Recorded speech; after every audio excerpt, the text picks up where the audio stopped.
पाकिस्तान ने पासपोर्ट से इसराइली शक के खात्मे का भारतीय मीडिया का प्रोपेगेंडा मुस्तरद कर दिया है। पाकिस्तान की वजारत खारजा ने पासपोर्ट से इसराइल के लिए नाकाबिल इस्तेमाल की शक के खात्मे के मुतालिक भारतीय मीडिया के प्रोपेगेंडे को मुस्तरद कर दिया। भारतीय चैनल ने गुज़िश्ता दिनों ये दावा किया कि पाकिस्तानी पासपोर्ट से इसराइल के लिए नाकाबिल इस्तेमाल की शक खत्म कर दी गई है।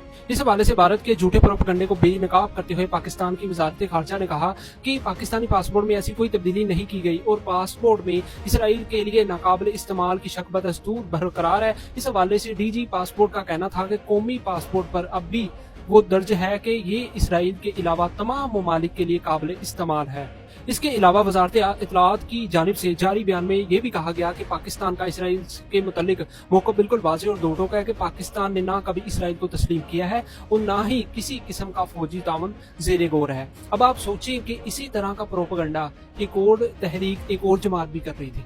वो कौन थी? वो पीटीआई की जमात थी, जो ये कह रही थी कि पाकिस्तान की गवर्नमेंट अब ये जो पासपोर्ट के अंदर तब्दीली लेके आ रही है ना, इन्होंने पासपोर्ट के ऊपर से ये लाइन खत्म कर देनी है। ठीक है, अब आप देखें कि इंडिया और ये तहरीक इंसाफ, तो ये दोनों एक मिले हुए हैं आपस के अंदर, ये दोनों सेम है और हमें इन दोनों को एक ही तरीके से ट्रीट करना चाहिए, ना कि ये देखना चाहिए कि ये इंडिया है, ये तो हमारा खुला दुश्मन है, लेकिन ये तहरीक इंसाफ के लोग हमारे साथ मुखलिस हैं, ये मुखलिस नहीं है।